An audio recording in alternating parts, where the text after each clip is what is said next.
વાસ્તુની 10 વાતો વિશે આપણે વિચાર કરીશું।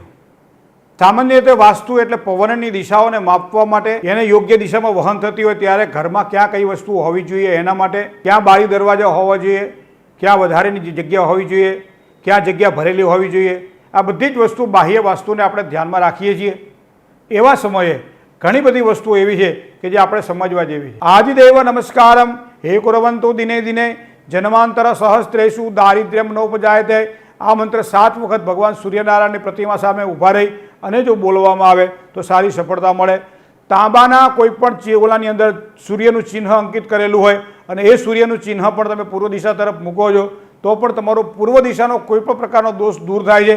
સમાજમાં તમને માન, ઇજ્જત અને પ્રતિભા તમને પ્રાપ્ત થાય છે। આગ્નેયામ અગ્નિ દેવતા, અગ્નિ ખૂણાની અંદર રસોડું માનવામાં આવે છે, તો અગ્નિ ખૂણામાં માનો કે રસોડું કોઈ પણ જગ્યાએ દૂષિત થઈ રહ્યું છે, કારણ કે રસોડાની બાજુમાં સિંક હોય તો એ ખરાબ આપે, બાજુમાં ચોકડી હોય, બાજુમાં પાણી હોય તો અગ્નિ તત્વ અને જળ તત્વનું મિશ્રણ થાય, જેના કારણે પરેશાનીઓ ઊભી થાય છે। મોટાભાગે બહેનો ઊભા ઊભા રસોઈ કરતી હોય છે, તો આવા સમયે શરીરનું બેલેન્સ અસંતુલિત રહેતું હોય, ચક્કર આવતા હોય, માથાના દુખાવા થતા હોય, ગાયનિક પ્રોબ્લેમ રહેતા હોય, તો એવા સમયે ક્યાંક ને ક્યાંક તમને ત્યાં અગ્નિ ખૂણાના દોષ લાગે છે।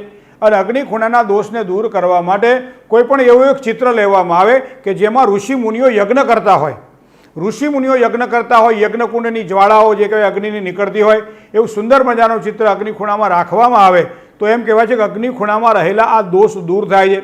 કોઈ પણ લાલ રંગ તમે લઈ લો અને અગ્નિ ખૂણાનો જો તમને દોષ લાગતો હોય, અગ્નિ ખૂણો ક્યાંય કપાતો હોય, અગ્નિ ખૂણાની અંદરથી કોઈ નેગેટિવ એનર્જી આવતી હોય, તો આવા સમયે પણ તમે કોઈ પણ એક લાલ કલર લઈ અને એક એરો બનાવો છો અને એરાનું જે ચિહ્ન છે ઉપર તરફ તમે રાખો છો, તો જ્યાં પણ તમે આ એરાનું ચિહ્ન રાખો છો એવા સમય સમજી લેવાનું ત્યાં તમારા અગ્નિ ખૂણાના દોષને તમે દૂર કરી રહ્યા છો, જેના કારણે તમને સારી સફળતાની પ્રાપ્તિ થાય।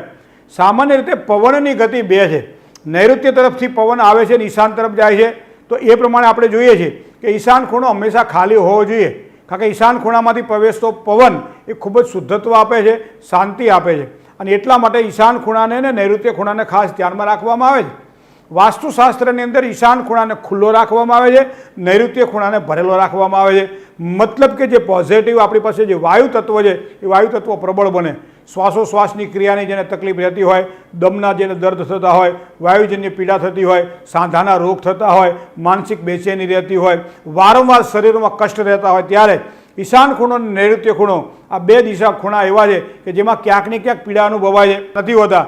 બારી બારણા પણ નેવ હોય એવી જગ્યા તમને નૈઋત્ય ખૂણાને પસંદ કરવામાં આવે। વધારેમાં વધારે જે વજનવાળી વસ્તુ છે એ નૈઋત્ય ખૂણામાં મૂકવામાં આવે છે, જેના કારણે નૈઋત્ય ખૂણાના દોષ દૂર થાય છે। તો આ બેલેન્સ જે છે વાયુ તત્વનું બેલેન્સ છે, અને એટલા માટે ઈશાન ખૂણાની અંદર પરમાત્માનું નિવાસ સ્થાન અને નૈઋત્ય ખૂણામાં પિતૃઓનું સ્થાન માનવામાં આવે। કોઈ પણ પિતૃઓના ફોટા મૂકવાના હોય, કોઈ પણ પિતૃઓની પૂજા કરવાની હોય તો એવા સમયે નૈઋત્ય ખૂણામાં બેસી અથવા નૈઋત્ય ખૂણાની દિવાલ ઉપર પિતૃઓના ફોટા મૂકવામાં આવે તો એ પિતૃઓ પ્રસન્ન થાય છે અને જેના કારણે પરિવારને સારી સુખાકારી આપે છે। આ વસ્તુને પણ આપણે ધ્યાનમાં રાખવી રહી। હવે તમે આગળ જાઓ। ઉર્ધ્વમ બ્રહ્મણે નમઃ, બ્રહ્મસ્થાન જેને કહેવામાં આવે છે, જે ઘરની 4 દિશા અને 4 ખૂણા છે એને માપતા જે મધ્યનો જે ભાગ છે એ મધ્યના ભાગને બ્રહ્મસ્થાન માનવામાં આવે, અને બ્રહ્મસ્થાન એટલે નાભીનું સ્થાન છે, અને એમાં કોઈ પણ પ્રકારનું વજન અથવા કોઈ પણ પ્રકારે તકલીફ હોય ત્યારે 4 દિશાઓ અને 4 ખૂણાઓમાં તકલીફ આપણને જોવા મળે છે। માટે એમ કહે છે બ્રહ્મસ્થાન ન રૂંધાય એનું ધ્યાન રાખવું। બ્રહ્મસ્થાનમાં કોઈ બીમ ન હોય એનું થોડું ધ્યાન રાખવું પડશે। બ્રહ્મસ્થાનમાં કોઈ પથારી ન હોય સુવા માટેની એનું ધ્યાન રાખવું પડશે। બ્રહ્મસ્થાનની અંદર વધારે વજનવાળી કોઈ વસ્તુ ન હોય એનું ધ્યાન રાખવું પડશે। મતલબ કે બ્રહ્મસ્થાન જેટલો ખુલ્લો હશે એટલા જ વાસ્તુના દોષ તમને ઓછા લાગશે, જેના કારણે પરિણામ તમને સારા મળશે। તો ઉર્ધ્વમ બ્રહ્માણી મેં રક્ષે, જ્યાં બ્રહ્મસ્થાન છે ત્યાં। બીજું અધહતે એટલે અંદરના ભાગમાં ભગવાન શેષનાગનો નિવાસ છે, અનંતનો નિવાસ છે। ઘરની અંદર જ્યારે પણ કોઈ પણ પ્રકારે આપણને એમ કહેવાય છે કોર્ટ કચેરીના લગતા પ્રશ્નો ઊભા થતા હોય, વારંવાર બીમારીનો ભોગ બનવું પડતું હોય, વારંવાર પીડાઓ અનુભવાતી હોય, દુશ્મનો અને શત્રુઓ તરફથી પીડા રહેતી હોય, વ્યવસાયની અંદર પ્રસન્નતાની જગ્યાએ નિષ્ફળતા મળતી હોય, ધંધાની અંદર બરકત ન રહેતી હોય, કામકાજમાં અસફળતા રહેતી હોય, પૈસા કોઈ પણ જગ્યાએ ફસાયેલા હોય, આપણને જોઈએ આપણા પોતાના પૈસા આપણને પ્રાપ્ત ન થતા હોય, બેંકો દ્વારા અથવા અન્ય વ્યવહારો દ્વારા ક્યાંક ને ક્યાંક ત્રુટીઓ રહેતી હોય અને એના કારણે ડેવલપમેન્ટ ન થતું હોય, ત્યારે એમ કહેવાય છે ઘરના મુખ્ય દ્વારની બહારના ભાગની અંદર એક ઘોડાની નાળ લગાવવામાં આવે અને ભૈરવ અષ્ટકનો પાઠ કરવામાં આવે। હવે સામાન્ય એટલે કે ઘોડાની નાળ સીધી લગાવી દેવાતી હોય છે, પણ એવું નથી. ભૈરવ અષ્ટકના પાઠ કરવાના છે. કેટલા? 108 પાઠ. ભૈરવ અષ્ટકના 108 પાઠ કર્યા પછી સરસ્યના તેલ વડે ઘોડાની નાળની ઉપર લેપ કરવાનો હોય છે અને ત્યારબાદ શનિવારના દિવસે એ ઘોડાની નાળ આપણે લગાવવાની હોય છે. ઘોડાની નાળ એ ઉર્ધ્વ ત્રિપુંડ હોય એ પ્રમાણે લગાવવાની.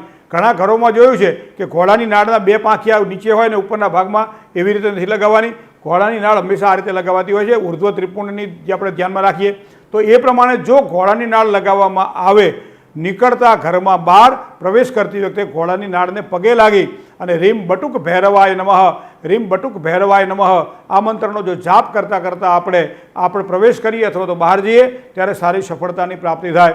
ખાસ કરીને દક્ષિણ દિશાના દ્વાર હોય, દક્ષિણ દિશામાં પીડા અનુભવાતી હોય દ્વારના કારણે, ત્યારે એમ કહેવાય છે કે પંચમુખી હનુમાનનું ચિહ્ન દક્ષિણ દિશાના તમારા મુખ્ય દ્વારની ઉપરના ભાગમાં લગાવવામાં આવે અને સવાર સાંજ એની પૂજા કરવામાં આવે.